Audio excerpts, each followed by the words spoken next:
What's up, ladies and gentlemen? Welcome back to another episode of At Home with Mark. It is season 11. It is thrust upon us as of last week, and this is episode 2. And if you're a fan of this channel, if you've seen my gear demos, you'll hear me slip Dangermuffin tunes into gear demos. I'm a big fan of the band. Andrew is the mandolin player in that band. Andrew Hendryx, thank you for joining me today. Oh, thanks for being here. Yeah, man. So yeah, I want to get deep into like your journey into joining that band and everything, but I want to go back because I don't know you like I know Mike now.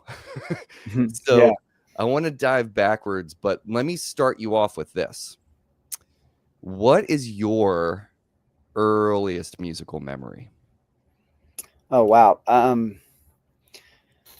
have a really strong memory of going to the Newport Folk Fest when I was a kid and just sitting out in the grass out in Newport and just kind of like walking around, listening to the music, and also like looking at the beautiful fort and the boats with my parents. And just sort of like the sunshine and just um, I don't really like, I can't hear the music in my head, but I just have a really strong memory of that. I also have a really early memory of watching Richie Havens, where I just really connected with his like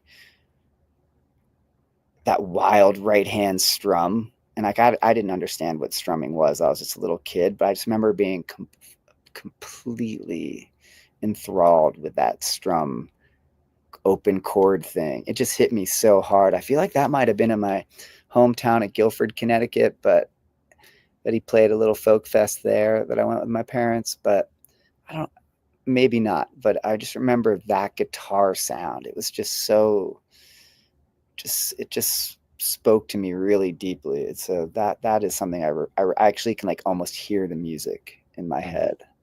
Yeah. I remember being in high school and seeing like his Woodstock performance and feeling that same way. Like, Oh, it's unbelievable. Those big chords and that. Yeah, he was magical. Yeah, and he was just so captivating too. Like my attention span as a little kid was probably zero, but I just remember he just pulled me in. yeah, man. So did you have like a musical family that you grew up in? Just music lovers. Okay. And I was lucky to have some really cool had a lot of really cool older cousins, but many of them which were like, shout out to my cousin Justin and a few other. I have just amazing group of people that would let me have their all Max L cassette tapes of Grateful Dead boots, and Nice. would periodically drag me out to shows, even though I was like the annoying little cousin. So but they had good taste, and so that between my parents, some friends, and some family members, I had a pretty rich musical. It could have been worse, put it that way. Right. Were your parents like into the Dead? Yeah, my mom really liked the Jerry Garcia band. My dad liked the Grateful Dead. He liked the drumming, the double drumming aspect. My dad loved the drums. So he was always pointing out to me the drums in songs, and that probably got me really into. I'm a mandolin player, but I'm like I wish I played the drums. I'm just like really really passionate about the drums. It tends to be what I hear first in a track, which is I think is what drew me to the mandolin, because the mandolin uh, is obviously a percussive instrument in bluegrass, right? But it also just locks really well with the drums, like in the context of like rock and sort of like folk music, kind of just like floats with the drummer, or that's how I hear it anyway.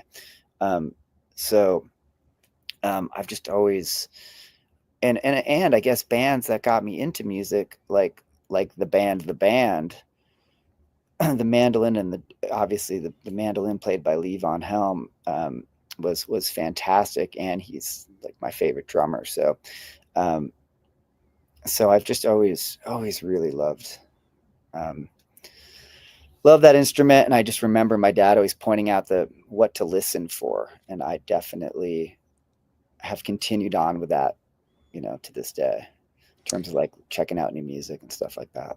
Yeah, man. I'm the same way. I love drums. Like I always am attracted to groove first and foremost in a Yeah. song. Was your dad like not a I don't want to say wannabe drummer, but like would he have been a drummer had he like dove into that world? Yeah, that's a good question. I think I definitely have memories of him saying like, this is what I wish I played, Right. and I definitely had one of those old like Muppet drum sets, when I was a Yeah. kid, with all the Muppets, like the animal drum set, and I'm pretty sure that was my dad's doing, getting me that when I was little. I used to bang on that. But yeah, the drums are just fantastic instrument, and I wish I definitely wish I had some facility behind a drum kit for sure. But Well, what drew you to like how did you end up with a mandolin in your hands? Because if you think about, I mean, that's so cool that your parents took you to the Newport Folk Festival. I was just talking to a friend last night about that who's just never ever liked Bob Dylan, and when he saw that movie, he was like, "Wow, he changed." It was like a huge sea change into the way that like electric music kind of entered the pop stream. oh Um, yeah, and I was like, "Yeah, man, that's why you got to have respect for that guy, even if you don't love his music, but." The fact that you were young going to that is such a, I mean, first of all, it's a blessing that you were exposed to music like that, that you had parents doing that for you. But how did you end up with the mandolin instead of a pair of sticks in your hand? right. So I didn't I wasn't one of those kids who like started playing early. I But there was a workshop that's still there in Guilford, Connecticut, called the George Youngblood Workshop, and he was on the forefront of an independent lutherie, which is basically just means independent guitar building, right? And he had a workshop in his old colonial house that was filled with these beautiful instruments. He was I might be getting this wrong, but I think he was a disciple of one of the first independent builders named George Gurian. And I would go to this house, and I was a pretty like quiet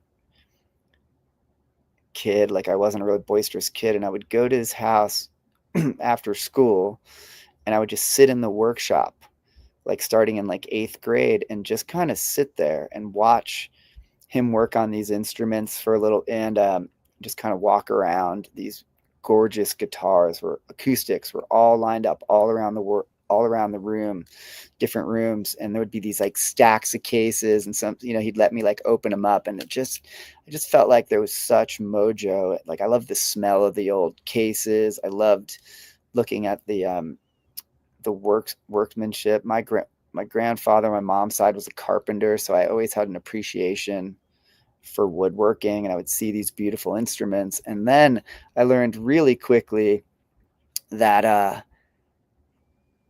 he would get guitars of artists that I loved would come in, because so like maybe a guitar for Stephen Stills might show up at the shop that he'd be working on.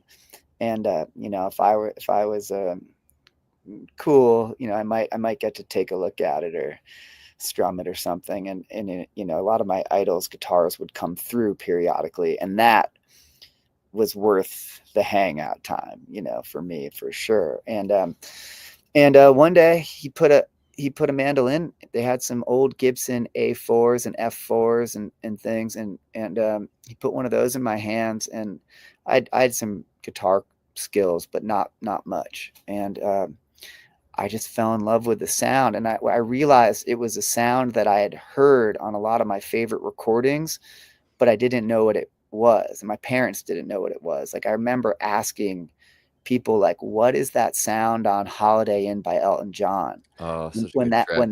that amazing drums, and then it breaks down, and then it breaks down into a mandolin. I don't know if it's a duo or a trio, but I've transcribed it. But it's like this beautiful mandolin. It's almost like a little concerto or something, and breakdown. And I remember being like, what is that? My ear just like gravitated towards it. And my parents were like, I have no idea. It's cool. This is pre-Google, and you're like, I don't know. It's pretty, it sounds pretty awesome. And when I found that in the mandolin, I was like, wow, this is the stuff that I loved on all those Zeppelin records. And like, you know, some of those Stone records, I just thought it was a guitar, and it was it was a mandolin, and that was it for me. Mm. I just like started to do all the stuff you need to do, like practice. And I got one, and I didn't really look back. Man, it's crazy. I love hearing stories like that because there's some instruments that, if you're in middle school or even in like early high school and like people are, trying to put bands together and everyone's like, "Oh, you play bass? Oh, cool. Oh, great. I got this drummer. I'm a guitarist, blah blah blah." You don't often hear people like, "I play mandolin." You know what I mean? No. And especially, back then, like maybe now there's more of a, I don't know, with like Billy strings and stuff, there's probably more of an element of that instrument coming more into the forefront, maybe, Oh, well, that's a you whole know? thing. That's so cool. Like what he's doing it's unbelievable. Yeah, I would say, as a kid, in the 80s in the Northeast or whatever, it was like, I mean, it was not a really prevalent instrument. I would see it at like folk festivals. I was lucky. The one of the members of the really seminal bluegrass band Seldom Seen was like the Connecticut State Troubadour, and he was a mandolin player named Phil Rosenthal, and he gave me a few lessons just to kind of give me an understanding of like how to how to like tune it and like how to get going. He gave me a lesson or two, and I was really lucky to have that resource. And a lot of times I would just go and listen to him play the little folk gigs around town, and I would just kind of like absorb what he was doing. But he was my resource at that point. And then there is an amazing place in Connecticut called the Griswold Inn, which is this old, it's like this really historic bar that's been keeping the oral tradition of sea shanties alive by having every Monday night they have sea shanty concerts. And there was a mandolin player that was a part of the early iteration of that band when I was young, named Bill Wallach, who is fantastic. And I got to see him play like a few nights a month in the context of sea shanties, and that was huge for me. Seeing that music played live and with gusto and in front of a packed audience was pretty cool, and that was a big part of my early influence for sure. Did you, from that experience, like seeing and hearing that music and seeing musicians play that music, did any of that translate into like Celtic, like Irish folk music, where you got into any of that stuff too? Because that whole scene, like when I lived in Boston for a while, this one guy that I worked with was he's killing fiddle player, and he's like, "You got to come down." He was from Ireland. He's like, "You got to come down to this bar, and it's like at a traditional Irish bar, and we sit in the corner booth and play all these traditional Irish tunes and stuff." And that kind of music and that kind of it reminds me of that experience. If someone's trying to keep this traditional music Oh, alive. exactly. It was a lot like that. Yeah, the crowd would sing every tune, and the crowd would become such a part of the band. You can still go. I just went last time I was in Connecticut.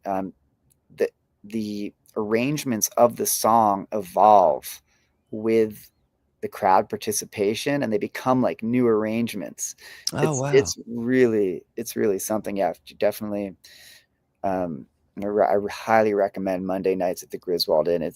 I get to see a lot of music, and that is, I think, some of the best that you can see on a weekly basis. I love it. I actually have on one of my solo records a psychedelic sea shanty that I'm sure I don't know what the audience for that is, but it was a really important thing for me to do, because what we did is I had my two favorite singers were lucky enough to come into the studio with me, and we were so inspired by what we did as a traditional arrangement that my friend Dave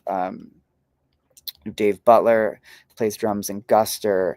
We played, they sang, and then when the song cadenced, we did like I don't know what it is, like a 5-minute improvisation, kind of just based on that emotion, and we just kept it. We were like, I think that's how we end this song and this record, you know. Mm.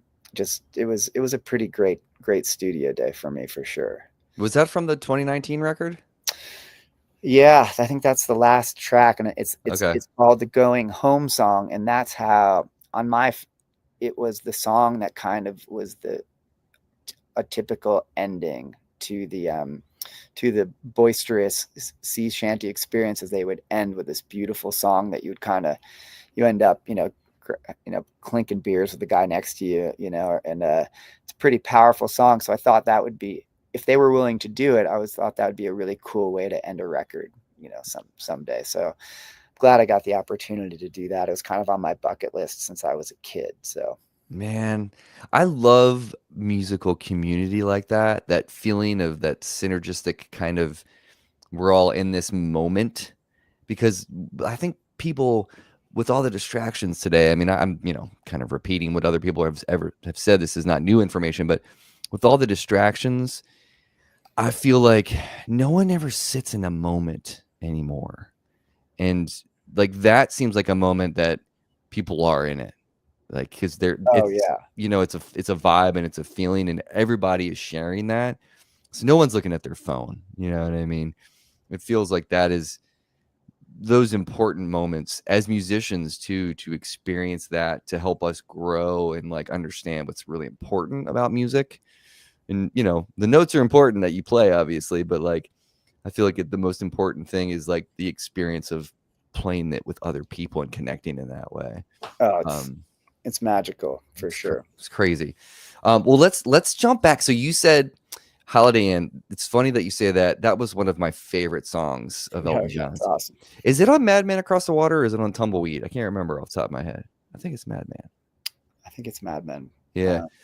But that song and like all of Tumbleweed Connection, talk Oh, about that's fantastic. Yeah, a great record and how it was recorded, and those drums on that record, how those sound. unbelievable. Oh my Yeah, God, dude. yeah, that's Um, just fantastic. Yeah, that whole everything on that record, all those early Elton John records, honestly, are just pure gold in my opinion. But so I mean, tell me a little bit about your relationship with what you were listening to, maybe as a budding musician.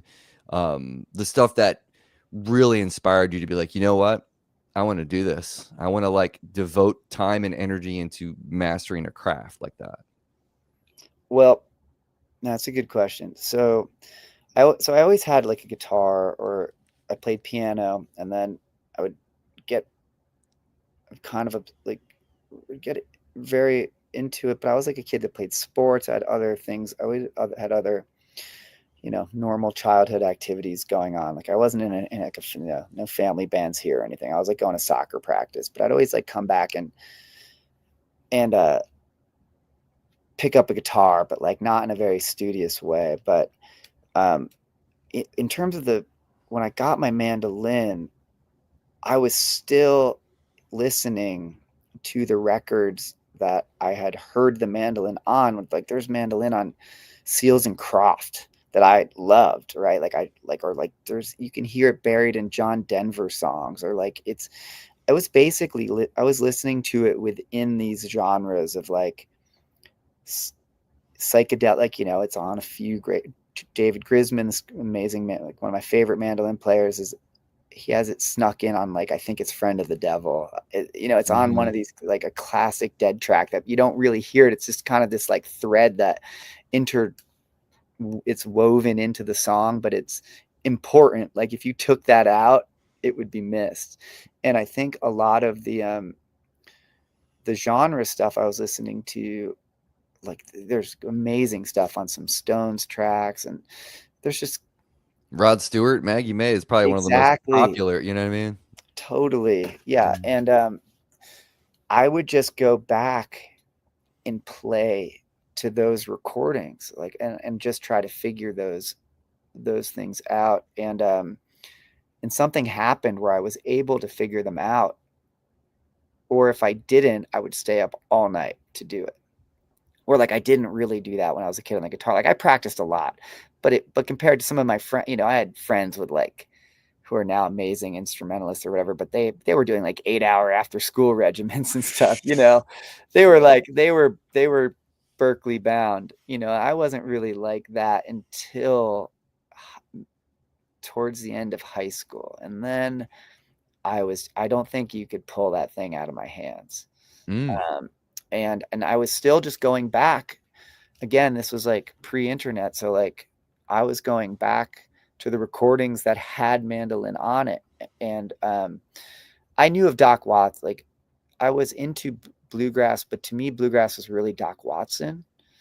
Like that's because that's the only bluegrass that my parents played, and there is mandolin on some of it, but it's obviously his guitar playing is so, he's such a masterful storyteller that if there was mandolin, it was hard not to focus on the guitar with Doc, but so in terms of like repertoire, I didn't realize that those songs that are so important to me are they're like the anomaly, if that makes sense. Like those, like there's only mandolin on one or two songs on that amazing Elton John record.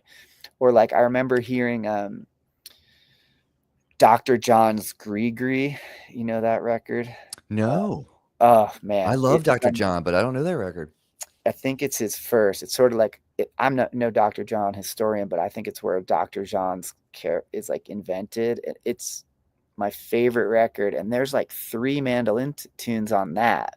And I remember trying to figure those out. And being a kid, I thought that mandolin was just on everything. But it was, and Yeah. I assumed that the mandolin was in that genre. I had no idea that there was this other thing in Appalachia and place like where I live now in Asheville and out in the where there was this whole other vocabulary of music, and I was completely oblivious to it. Like I knew sea shanties and Celtic music with the mandolin, but I did not know like blackberry blossom or whatever, like Salt Creek, that whole Right. repertoire of mandolin. I had no idea that there were kids with their families going off to festivals and playing this whole like repertoire. I didn't really know until I went off to college, Mm. that whole thing.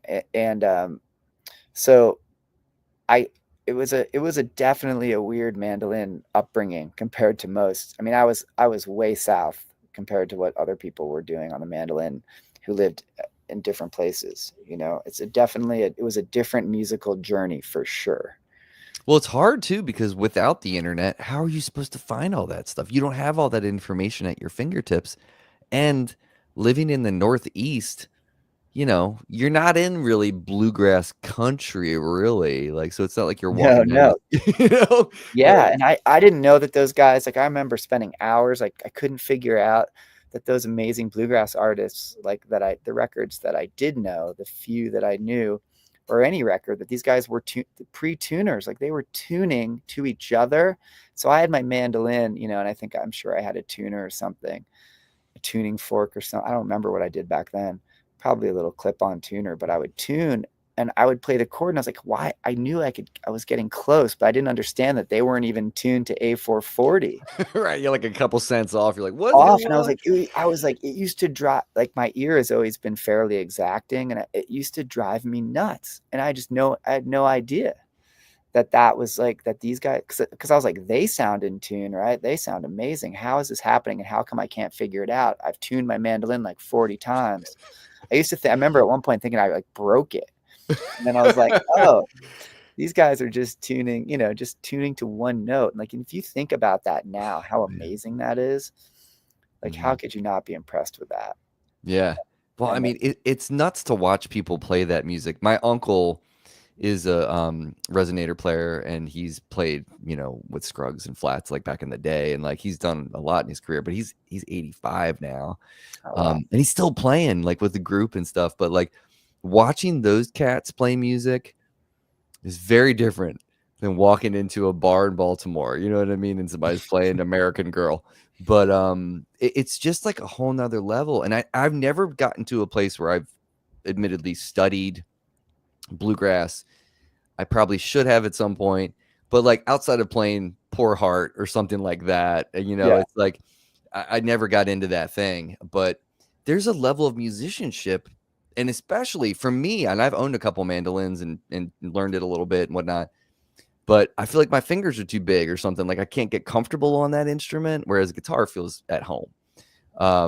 But Right. watching people play that instrument, like you said, even the like facility of your right hand and keeping time and the percussive nature of the backbeat of the tune, the train that's rolling, there's a lot going on, man.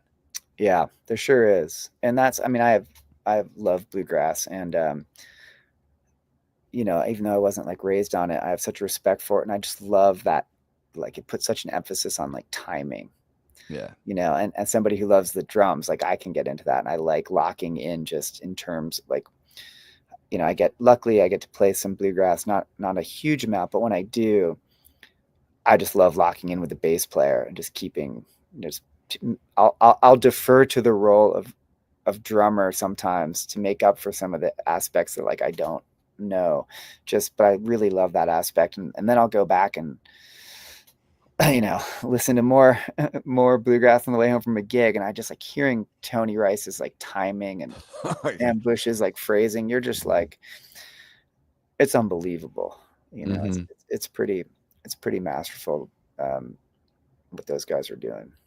Your approach is great. I mean, I feel like when I first heard the new record, the new Dangermuffin record, and because that's your first record with them, correct? Like coming Yeah. into that band. Because I only discovered the band probably, I don't know, 2000, maybe like 4 months before you guys dropped that record. Oh wow. So All right. it wasn't long, but I was on a gig, and my bandmate was running sound, and he just had music playing through it while we were setting up, and there was like a live record on, and I was like, what is this?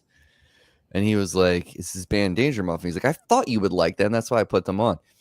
And then while I was, setting up my gear and listening to it, I was like, wow, okay. So then, like, mental note, go home and check out Dangermuffin. And from there, dude, I just dove deeply into the catalog and went backwards and worked my way forwards. And then, your favorite thing as a fan of music is when you discover a band and then they drop a new record like a week later. Oh yeah. You know what I mean? So, but that record, man, like we might as well just go there because yeah, sure. it is, I said it to Mike, I said it to Dan, I'll say it to you, I said it to you before this, but that record is a masterpiece from start to finish. Wow, thank you. And I'm not bullshitting you.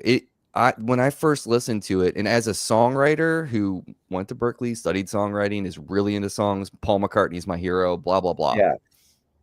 I was like, these songs are so well put together and so well arranged, and every single person in this band is Atlas, is supporting this song. There is nobody's ego popping out. I don't hear any of that bullshit in there. I don't hear any Schweetles that don't need to be there. Right. Everything is in, like, to quote Tom York, everything is in its right place. Oh yeah, totally. And that's a great compliment. Thank you. Yeah, man. And I feel like that record, and that's why when you guys weren't playing for a while, obviously COVID happened and things crapped out. But I said to Dan and I said to Mike, I was like, don't you guys dare stop playing music. Like, don't give into this nonsense of there's a disease in the world and we can't go out and enjoy playing music anymore. I know there's logistics, people have families and stuff. Yeah. But I was like, but that record, if anybody was like, what's Dangermuffin about? I'd be like, listen to this one first. Oh, wow. That's great. Thank you. So talk to me a little bit. I know you came from, Yarn, and you had co-founded that band and you were doing that thing for a while. Yeah. But like, how did you meet Dan and Mike? How'd you meet the guys? So I was playing this amazing club in Charleston that we still play, and it's one of my favorite rooms in America, called the Poorhouse. And I'd been playing there since I started with the lead singer in Yarn. Since we started that band, we quickly started playing Charleston a lot, and we're building up crowd there, and I just love that. I love the ocean, and so I love that city, love the people there, still do. And we would have Dangermuffin sometimes would be opening the shows, or if we weren't co-billed or something, they would be often just playing somewhere else down the road, either as an acoustic trio or at this amazing bar in Folly Beach called Surf Bar. And somebody like whisked me over to one of their sets after a show, and I had my gear with me, and they invited me up to play, and we just like locked immediately playing this little shack on the beach. And What did you play? Not to interrupt you, but what do you remember what you played the with them? tunes. Yeah, do you remember what you sat Yeah, in? I do. Well, I mean, I have so many stories of these, but I'm pretty sure we played this tune that it's a big part of the current Danger Muffin repertoire called wait a second, what is the one we played? We would play. I want to get this right Like because Homestead? Or oh yeah, I mean we played them all yeah. honestly, but we would play like the song Moonscapes, which Oh is yeah. just sort of this like, it just kind of has this really like beachy, it just kind of rolls, and Mikey and I would just like trade solos, and just kind of trade solos and lines. You couldn't tell like where one of our ideas would end and the other one would finish, and it was just always like, so we always locked in, like I just would always lock in with the band. And we'd start doing it more and more. We'd do co-bills with Yarn, and then I loved being in Charleston, so I would end tours and just stay in Charleston Nice. before the next tour started, and kind of just bum around Charleston, and then end up going to Mikey's house and playing for the day, or I'd go jump in on shows with them that they were using kind of as this like little weeknight rehearsals to make a few bucks. I would jump in on those, and it just always clicked. Mm. Like, even without the rehearsals, or even if I wasn't like completely polished on the repertoire. And then I was playing electric mandolin, but then when they would play the acoustic shows, the acoustic mandolin would fit in really well too. Mm. So I could jump in on those shows and play a song or two and then get back to wherever I had to go. And it was a lot of fun. And I then just fell in love with the music. Like I just became a huge fan.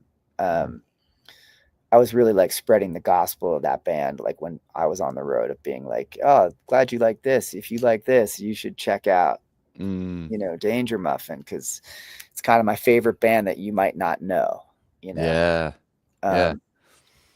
So yeah, that's that. And we played a lot, considering I wasn't a band member, but like we clocked in a lot of sit-ins, Mm-hmm. over 10 years. And so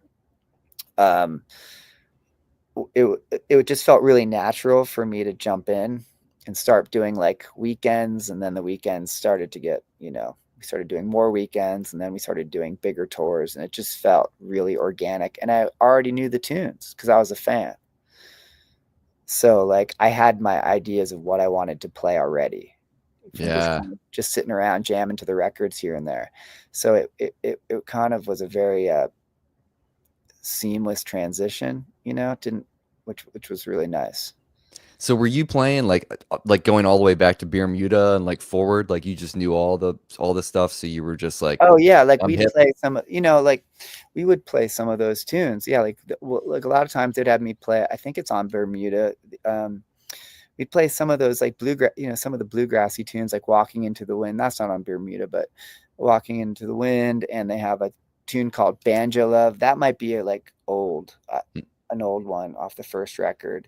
That the acoustic mandolin would just fit in so well with that. So I would, jump in on some of the low hanging fruit at first, and then we would do some of the deeper cuts with the electric later Yeah. on in the night.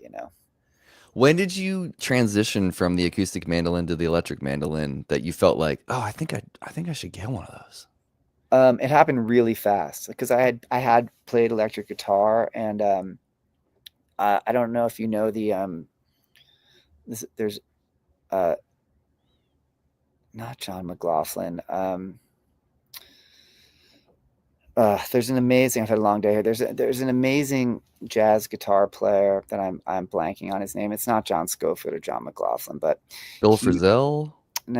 it's whatever. And I'll think of it soon. But he played an electric mandolin. John Abercrombie. Sorry. Oh yeah. He was amazing, and he played an electric mandolin that I had got hip to somehow because I was going into New York a lot and listening to jazz, and somebody's like, "Oh, you got to hear him play that." And I was hooked. But then also playing guitar, I just had this idea. Like I knew so there's a mandolin, and then you can get a mandola or a mandocello, and you're basically just like going down in fifths. And I had played some of those, and I just felt like that lower fifth or a lower interval than the G that is a mandolin's low interval. I was able to like chordally support vocalists in a way that I just connected with me, and I could be a little bit more busy, not busy, but I could add more color without it being, if it were a fifth higher, it was like conflicting. I could be getting in the way. It's just hard to explain, but like I couldn't be stepping on toes. But I found that if I played down a fifth, I could play fourth voicings, or I could widen chords out of the traditional mandolin chord shapes by playing tenths, and I wasn't like I was still below the melody line generally, and that just I got hooked on that because then I could start transcribing just things that I liked that weren't mandolin, like piano chords and playing them, and it was a safer zone harmonically, or in the frequency to play those things. And so once I figured that out, I was like, I need to get somebody to make me a 5-string mandolin. Oh man. And Mitch, the owner of this great jazz club in New York called Smalls, I had I've had many people make one, but when I've had the my first one I think was built by the string tech for the Squirrel Nut Zippers. When he built me one named Kirby Acock in North Carolina, and that was amazing. And at the same time, I had a friend of the owner of Smalls, who is a good friend of mine, named Mitch. He had somebody who's like, I can get someone to build you one. And next thing you know, I had all these monstrosities, like all these different electrics, and like they're funky. They were funky looking. I don't have all of them still. I wish I did, but and then I started.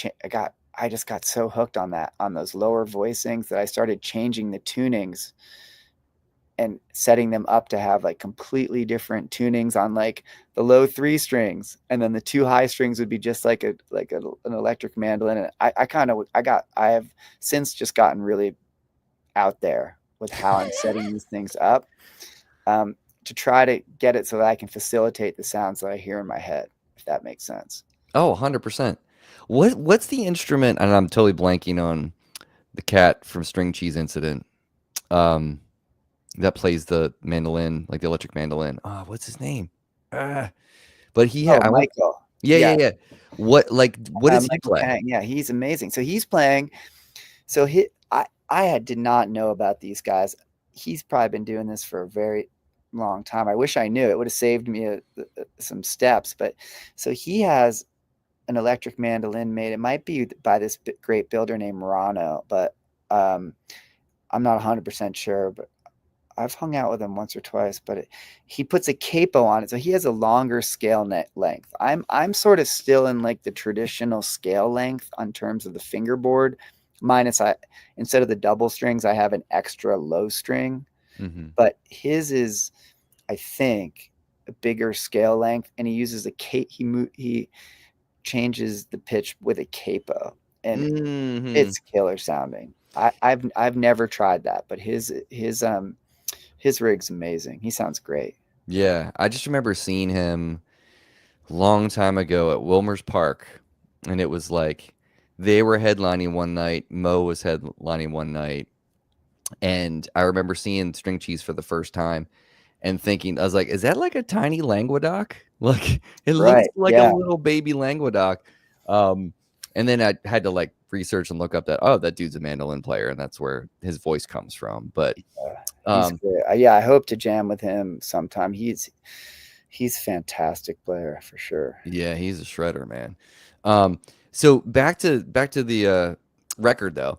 So what you were just talking about, what I think is interesting about that, Andrew, is that there are moments on that record that you kind of can't tell if it's Mikey taking a solo or you, like, until you listen to it a few times. Like, you're the first solo in We Push Mountains, right?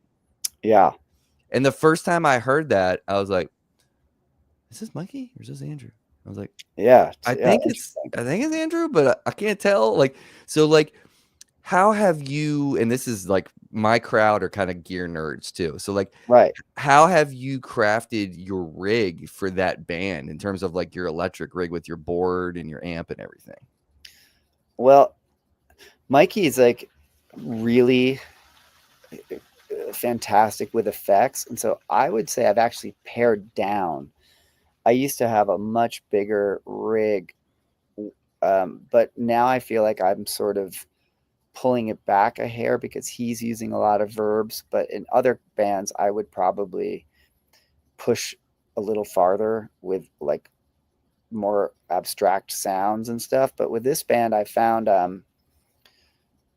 it's really about it's like a freak. I hear a frequency range because Dan is, so for those of you who don't know, Dan and Dangermuffin is playing a bass and a guitar at the same time. And it's worth checking out. It's and singing, right? It's pretty cool. But because he's playing guitar and acoustic guitar and bass at the same time, there's realms of bass lines that he can do. I mean, he can play anything, but there's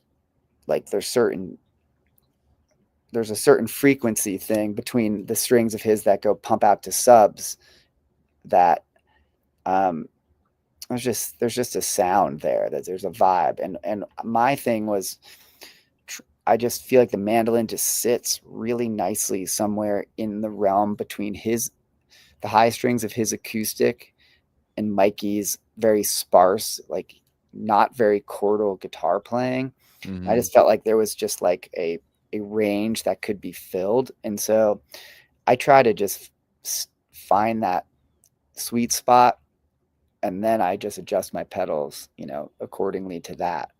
But Okay. it's just like I feel like I hear gaps. I always have. That's, I think, what makes the sit-ins so easy. I just hear this like range that I can be really creative in, and hopefully it doesn't step on anybody's toes. And so that's kind of like my thing with that band. Like I can get pretty out there with like what I'm comping and how I'm supporting the vocal, maybe not like on the record, but like live, and still feel like I'm not going to bump into Mikey's cool lines, or not I'm not going to mess up Dan's complicated rhythmic patterns or something. So that's kind of how I go about that. If that makes sense. Yeah. What amp are you running through on stage usually? I am in the midst of some serious gear changes. So that's a good question. I don't really have well, that's not true. I have a Steve Yarden custom amp that I had used for a long time, but it is a amazing amplifier that it's just a one switch amp, and it was made for me by this amazing builder and good friend of mine. He knew what I was looking for. I had been complaining about amps and being an electric mandolin player and finding the right amp, and one day he for a wedding present, he made it for me, and he's like, awesome. All you have to do is turn this thing on. And it's that good. And he really hit it. He made it. I have a lot of Irish pine cabinets that I've been using for years as speaker extensions, and he made it out of pine, so it like looks like my previous gear. And I'd use that amp exclusively for like maybe 6 years. But now I just feel like we're playing like a lot of bigger rooms. The amp probably needs to go to the shop. And so what I've been doing is switching out an old jazz amp that I got turned on to by one of my early teachers, this great jazz guitar player named Kurt Rosenwinkel. Used to use these polytones when I was a kid. And I also used to see Sam Bush use these polytones as little monitors behind his stage. And so I got a bunch of these when I was young, like in high school. Still have one or two of them. And I've been using those a lot lately because they almost feel like you're just playing through a monitor. Yeah. And they're just super flat and clean, and they have a lot of headroom. They're tanks. They go forever. And they're the Mini Brute 2s.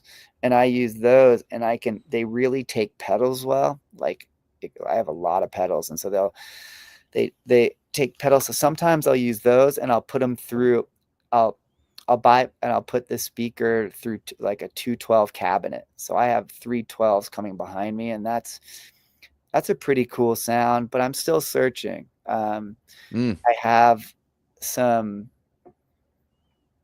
other, like all the other amps I have are just studio only stuff. You're not going to, they're smaller wattage amps. Like, I love Fender Princetons, and I have a few old like PAs from the Beatles days. I have these like old Pathfinder. Oh, cool, man. That I love. That little PA, I got that at Heyday Music in Nashville, and it's just mean. But for stage, it's really the Yarden. Oh, and I have a Mesa, an old Mesa head, tray style. That's way too much amp for me. But Is it a 100-watt amp? Yeah, I'll have that at like 2. Yeah. Be too loud. And I use that. I used to use that a lot. Probably back in the early Dangermuffin jams. That was the amp. So wow. Well, what's interesting is when you listen to like the new record, and then you go back and like I love Ali Ali Oxen. That's a great record too. Homestead. When I first heard that groove, I was like, "Oh, this shit's kind of like Sledgehammer." Like the groove feels like Sledgehammer.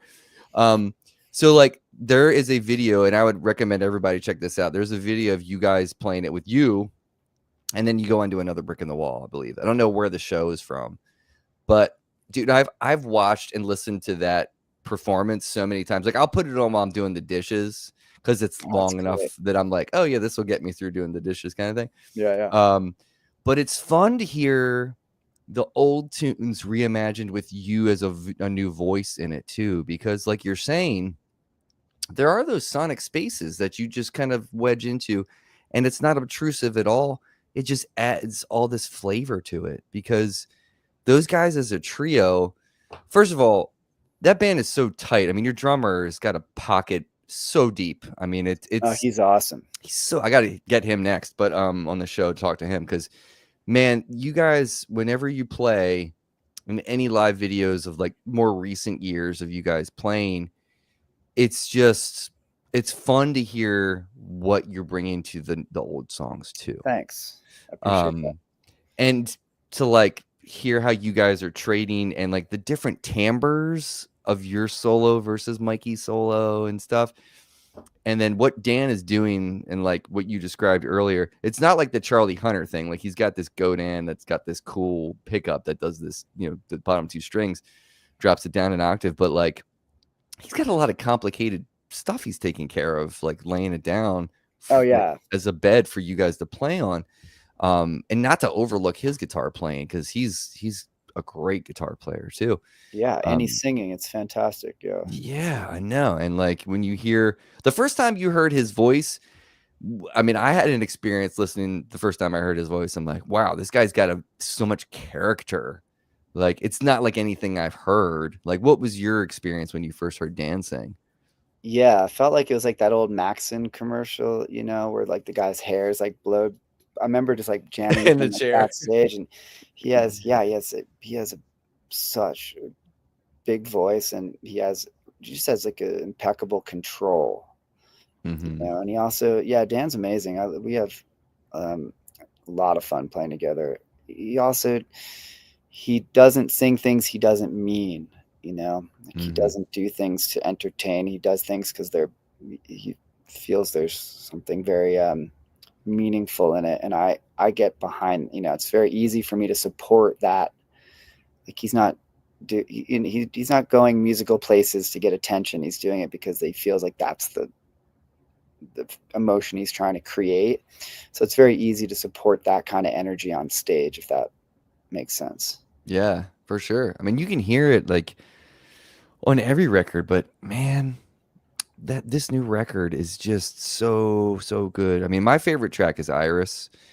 I feel there is a sad beauty in that song that's just hidden in that song for me as a listener. Yeah. Or this sad hope. It's almost like listening to Elliott Smith in a way, you know what I mean? Wow, that's such a nice compliment. But I think I understand what you're saying. And I felt that too. There is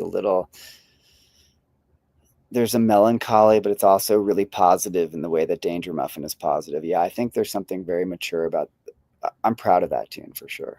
Yeah. And you guys all shine on that song too. Like there's there's just a very I mean the chorus is super catchy. Like that chord progression is just so tasty. And I could have listened to like three more choruses and you guys could have just grooved over that chorus for like Oh, another five you got to minutes. come see us live, and you'll get that for Yeah. sure. Oh my God, man. It's so good. I hope we can get this show together at the 8x10 in January. That'd be Oh rad. yeah, I love the 8x10. Let's hope that happens. Yeah, but man, and then just the first, it's funny because when I sent it to a couple of my friends who weren't hip to you guys, who were like diehard fish heads, kind of like that first generation fish head, like the kind of chip on your shoulder that comes with that.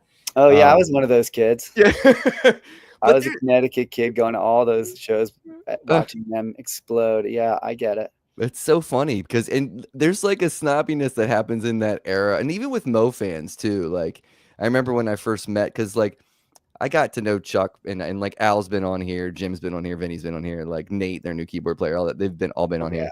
And I've hung out with them backstage after shows and stuff and gotten to talk to them a lot and get to know them more. And there is this like, oh, you're an OG. You were here in the beginning, like and like they don't do it to be snarky, but they're like, all right, you're cool. Oh But yeah.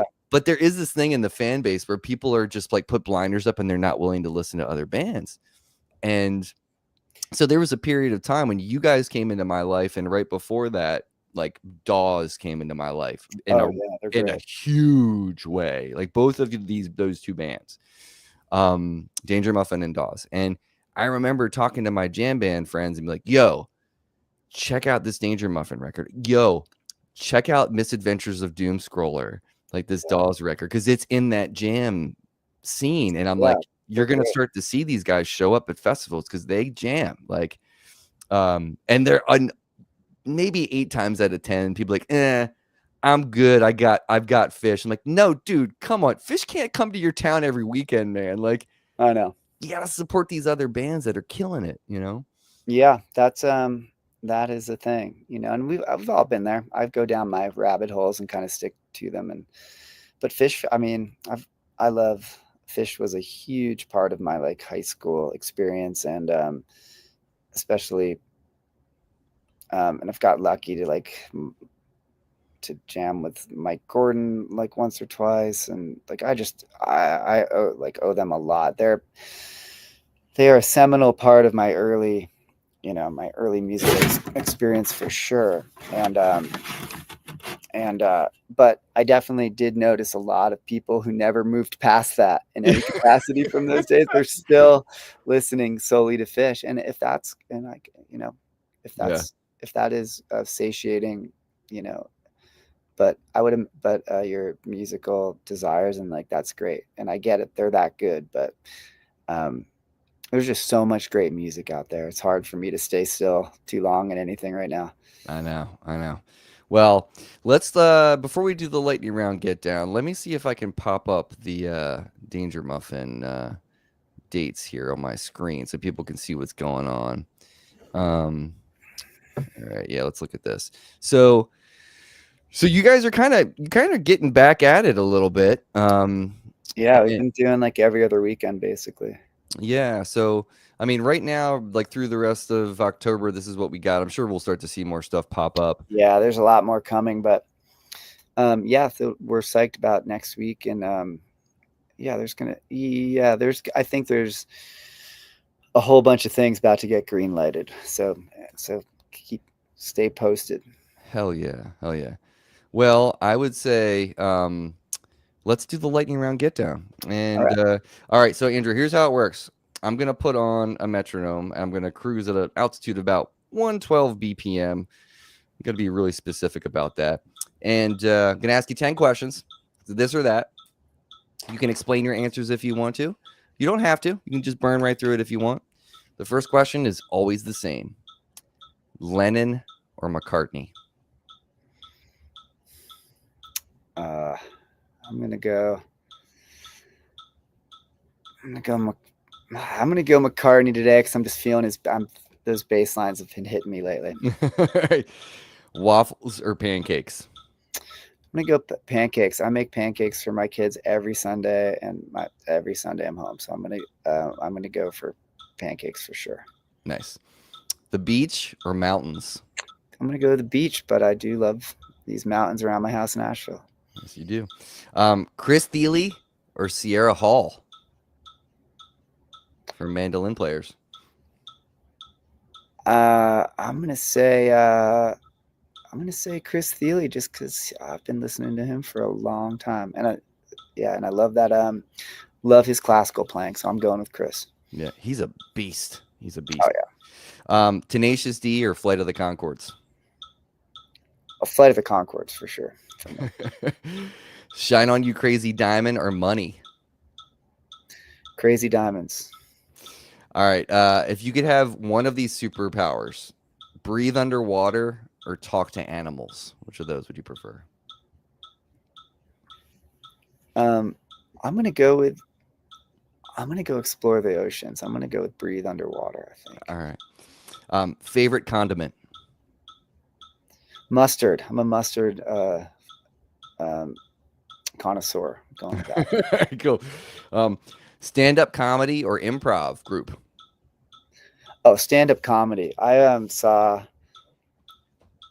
a Mark Maron set at the Orange Peel in Asheville that I felt like I was seeing live art unfold. Like he was improvising, of course, right? He's amazing. He was riffing and playing the room, but he also his craft, like he had honed that set. Yeah. It reminded me of like those like Richard Pryor recordings that my parents played, or that like I didn't quite understand, but were like it was like live art. So I'm gonna go with that. All right, cool. And here's the last one, Andrew. This sometimes is the hardest, sometimes it's the easiest. If you could take one album and erase it from your memory just so you could go back and experience it for the first time again, what album would that be? Oh wow, that's tough. I'm gonna go with you know what? I'm gonna go with that Garcia Grisman record. Okay. I feel Why? like that I was a little late to that one, and when I heard it, I had like a little mandolin journey, and then when I heard that record, it just floored me, and it still does. It gives me goosebumps, like hearing like one of my favorite singers and my favorite mandolinists just sit together in a room and just kind of pick was pretty big. It merged a bunch of genres in my mind in a way that gave me a lot of like confidence to keep going, I think. That's a solid answer, my friend. Solid answer. Well, Andrew, dude, thank you so much for doing this and hanging out with me. Big fan of the band, big fan of your playing. I can't say more to everybody out there in the world that follow this channel, that watch my geeky guitar gear demos and all that stuff. Dude, I sneak in stuff all the time, like little things from music that I love. Thank It's you. funny. Keep doing it. There was a period I did the intro to Homestead for a demo that I did for like JHS or something, and I sent it to Mikey, and he was like, "Hell yeah!" Oh, that's awesome. But yeah, dude, it's such a pleasure to talk to you, and you guys are such a great band, and you know, I wish you nothing but success, and I hope as things start to kind of blossom again, you guys are getting out there and playing. I really want to see tons of heads in the room for you guys because you deserve it, man. You deserve it. Thank you. That means a lot, and congrats on your success, your channel. Keep it going. I can't wait to keep checking them out. Thanks for having me. Yeah, totally. And then let me just pop up real quick. So everybody that wants to check out Andrew, by the way, Andrew's last name is Hendryx. We didn't even talk about that, but it's YX. So we didn't even talk about, hey, how much, flack did you get for playing mandolin when your last name is Hendryx? But I'm sure you did. But AndrewHendryx.com, go to that. You can find Dangermuffin on Instagram. You can find Andrew on Instagram. I don't know how much you post on there, but Dangermuffin posts a decent amount. So BV, thanks for popping up all these links. Dangermuffinmusic.com is the website. Go see these guys. Go buy the vinyl. Go buy the T-shirts. Support these cats so they can get out on the road and play some music for us that we all love. So Andrew, again, thanks again, buddy. I really appreciate you. Oh, it's a blast. Great to see you. Thanks for having me. Yeah, no problem, man. Everybody else, take care of yourself. Take care of each other, and we'll see you next time.